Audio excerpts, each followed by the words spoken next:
राजस्थान की राजनीति में तीसरा मोर्चा भी जड़ें गहरी करता जा रहा है। जी हम बात कर रहे हैं हनुमान बेनीवाल की राष्ट्रीय लोकतांत्रिक पार्टी की। चुनावों से पहले आज एक बड़ी हुंकार रैली की है, क्योंकि 28 सितंबर को हनुमान बेनीवाल ने सत्ता संकल्प यात्रा की शुरुआत की थी सालासर बालाजी से। आज विद्याधर नगर स्टेडियम में इसका समापन है और आप जो पीछे मंच पर देख पा रहे हैं भारी संख्या में है वो यहाँ लोग पहुंचे, जनप्रतिनिधि मौजूद है, कार्यकर्ता मौजूद है।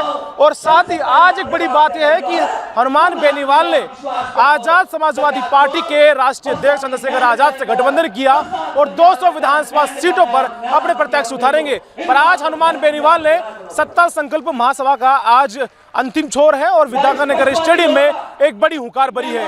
मैं एक बार कैमरा से कहूंगा कि कैमरामैन एक बार वो लोग दिखाए जो हनुमान बेनीवाल को देखने के लिए यहाँ पहुंचे हैं, क्योंकि आजाद समाजवादी पार्टी के भी लोग भी यहाँ पहुंचे जो उस पास से हाथों में चंद्रशेखर आजाद की तख्ते लिए हुए हैं, क्योंकि राजस्थान के अंदर हनुमान बेनीवाल और आजाद समाजवादी पार्टी चंद्रशेखर आजाद के है वो गठबंधन हो चुका है।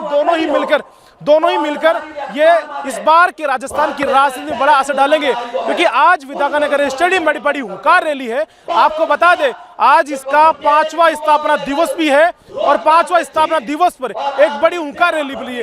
पिछले चुनाव की बात करें 2018 के अंदर इन्होंने 57 प्रत्याशी उतारे थे और 3 पर विजयी हुए और कुछ सीटों पर दूसरे नंबर पर है और 28 सीटों पर तीसरे नंबर पर है।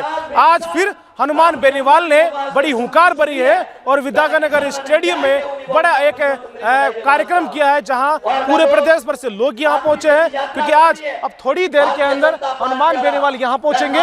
और आप पोस्टर में देख पा रहे होंगे चंद्रशेखर आजाद है और हनुमान बेनीवाल की फोटो है। आइए जो यहाँ लोग पहुंचे हैं उससे बात कर लेते हैं कि क्या कुछ कहना चाहेंगे, क्योंकि लगातार देखा जा रहा है कि हनुमान बेनीवाल है वो राजनीतिक सक्रिय नजर आ रहे हैं, कुछ कार्यकर्ता मौजूद है। क्या लग रहा है जिस तरीके से आज हुजूम देख पा रहे हैं दोनों पार्टी गठन भी हो गया है, क्या इस बार 200 विधानसभा सीटों पर प्रत्याशी उतार कर क्या कुछ मैसेज देने की कोशिश? मैसेज ये है कि वर्तमान में जो सत्ता में सरकार है कहीं ना कहीं राष्ट्रीय लोकतांत्रिक पार्टी का ये जनसैलाब देख के, ये लोगों का जमावड़ा देख के दोनों भाजपा या कांग्रेस दोनों पार्टियां कहीं ना कहीं उनके अंदर बौखलाहट आ चुकी है, वो उनकी नींद हराम हो चुकी है कि हनुमान बेनीवाल पूरे राजस्थान के अंदर आने वाले चुनाव में 200 सीटों पर अपने कैंडिडेट उतारेंगे, जिसमें राजस्थान के मुख्यमंत्री बनने का जो डिसीजन होगा वो आरएलपी पार्टी का सुप्रीमो हनुमान जी बेनीवाल तय करेंगे। सत्ता संकल्प यात्रा कितना प्रभाव देख पाया राजस्थान के अंदर? सत्ता संकल्प यात्रा का लोगों के ऊपर बहुत पॉजिटिव इफेक्ट पड़ा है। लोगों के अंदर अच्छी भावनात्मक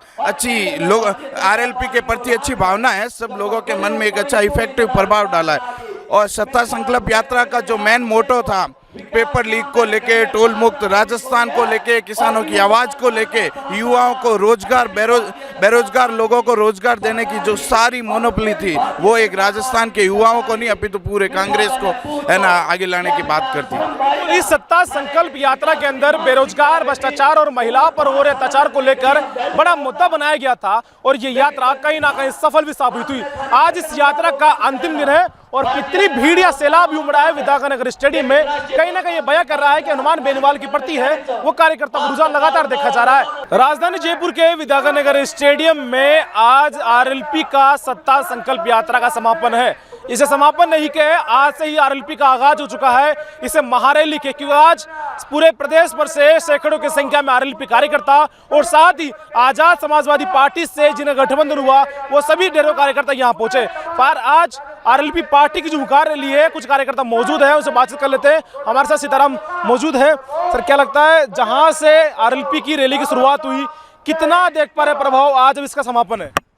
देखिए हमने पूरे राजस्थान भर में और राष्ट्रीय लोकतांत्रिक पार्टी का सत्ता संकल्प यात्रा, परिवर्तन यात्रा हमने निकाली और जनता का हमें सहयोग खूब मिला और जनता सब बदलाव चाहती है, क्योंकि कांग्रेस और भारतीय जनता पार्टी का कुशासन, ये कुशासन चलता रहा और सबके साथ शोषण हुआ।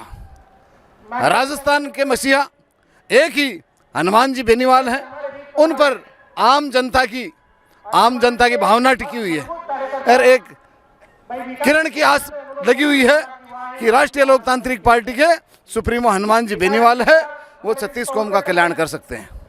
जब भी कोई भी समाज संकट में आया हो उसमें हनुमान जी बेनीवाल या राष्ट्रीय लोकतांत्रिक पार्टी का सिपाही तुरंत वहाँ पहुँचा और उनकी समस्याओं से निजात दिलवाया। आज आजाद समाजवादी पार्टी से भी आवा गठबंधन हुआ है, 200 विधानसभा सीटों पर प्रत्यक्ष उतारने वाले, क्या लग रहा है इस बार का बीजेपी कांग्रेस का गणित बिगाड़ने वाले आरएलपी? नहीं, कांग्रेस और भारतीय जनता पार्टी से किसी प्रकार का गठबंधन नहीं होगा और ये छोटी पार्टी हमारे साथ आई है, इनका स्वागत है और भी कोई छोटी पार्टी आना चाहेगी तो करेंगे। हमारे सुप्रीमो भी यही कहते हैं, बाकी सब बात तो सुप्रीमो बताएंगे। बाकी मेरा जहाँ तक ध्यान है, बड़ी पार्टियों के साथ किसी तरह का समझौता नहीं होगा।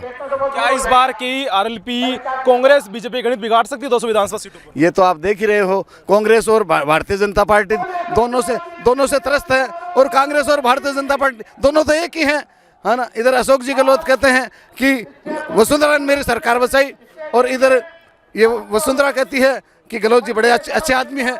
इनका तो मिला जुली का खेल है, इन बताने की क्या बात थोड़ी है, ये जनता सब जानती है, मैं क्या बताऊं आपको। क्या लग रहा है आरएलपी की जो यात्रा निकाली कितना प्रभाव देख पा रहे जनता के अंदर आप? सरकार हमारी होगी, इतना ही कहूँगा मैं, ज़्यादा कुछ नहीं कहूँगा। राष्ट्रीय लोकतांत्रिक पार्टी की सरकार होगी। पिछले बार 57 सीटों पर उम्मीदवार उतारे थे, 200 विधानसभा सीटों पर उतारने जा रहे।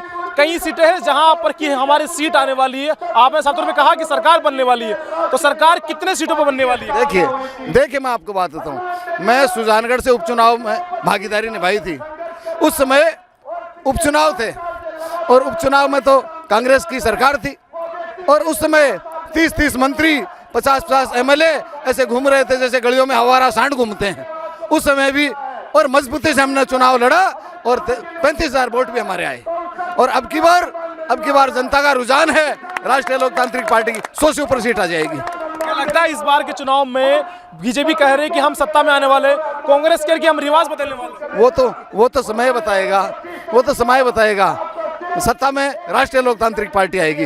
ये हमारे साथ है सुजानगढ़ से सीताराम, साफ तौर पे कह रहे हैं कि इस बार बड़ा रिवाज होगा और बड़ा परिवर्तन होगा। साफ तौर पे आप देख पा रहे हैं सैकड़ों की संख्या में कुछ कार्यकर्ता यहाँ पहुंचे हैं और आज गठबंधन के रूप में आजाद समाजवादी पार्टी से गठबंधन करके वो कार्यकर्ता आज बड़ी हुंकार भरेंगे। साथ हमारा समाचार जयपुर।